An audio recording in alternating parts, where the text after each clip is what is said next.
Thank you so much, Jenny, and good afternoon and welcome everybody to today's discussion. Before getting started, there are two roots to our voices in today's discussion that I want to bring forward. First one is the future belongs to the youth. And second, inclusion must mean everyone, not just in commitments, but also in our actions.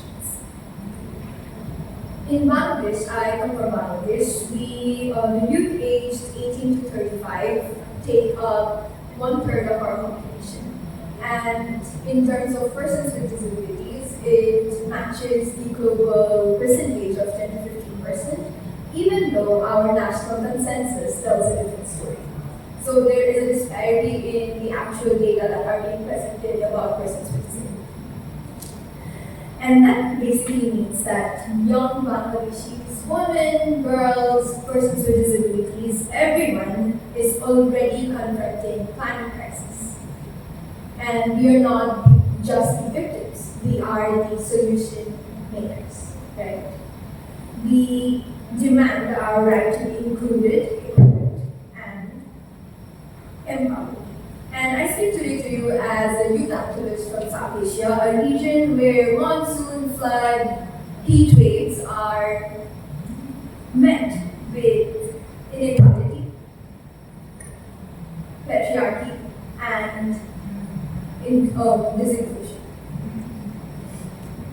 Our struggle is not just against the rising sea, it is against the system that chooses which voices are important when the water rises.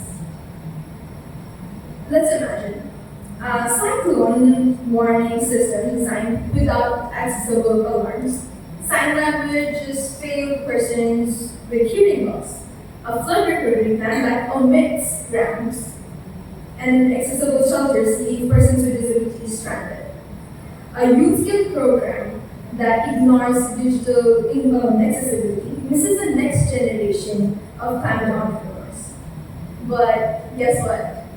We don't need our imagination to see this. This is our current reality.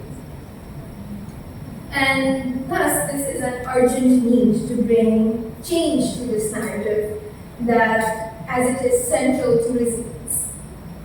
So today, on behalf of the youth, women, and persons with disabilities, I put forward 3 demands: inclusion, access, and leadership. Inclusion as a right, not a request. When climate or disaster policies exclude persons with disabilities or fails to meaningfully consult women and youth, it denies our fundamental right. Inclusion must be formalized, not symbolic. That means embedding disability-responsive languages in every nationally determined contributions entities and national adaptation plans, mainstreaming gender and youth commitments across all climate projects, and guaranteeing accessibility in every shelter, warning systems, and recovery plan, and in every single meeting. As for today, that we can see that this meeting room is not accessible for everyone. And thus this means we are no longer allowed to say if resources allow, but we must do it because justice demands it. Second, access to information, technology, opportunities. Access is not a privilege. It is foundation to equality. In Bangladesh, Young Parent Social Action, the organization I belong to, has shown a meaningful access, what meaningful access looks like through its Information and Communication Technology and Resource Center on Disability, IRC. IPSA trains persons with disabilities in computer literacy, digital skills, and employment readiness. This produces a DAISY format accessible textbooks that allow students with visual and print disabilities to learn and compete on equal footing. And this is one of the examples of what accessibility could look like for all.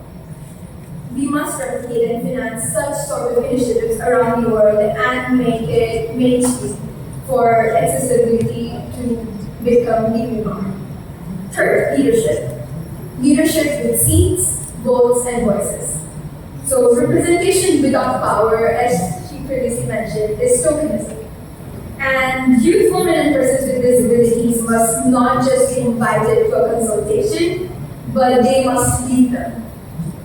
That means dedicated climate financing windows for youth and disability-led initiatives, skill building centers, and inclusive training hubs to develop their skills, and decision-making platforms that reflect the diversity of those most affected.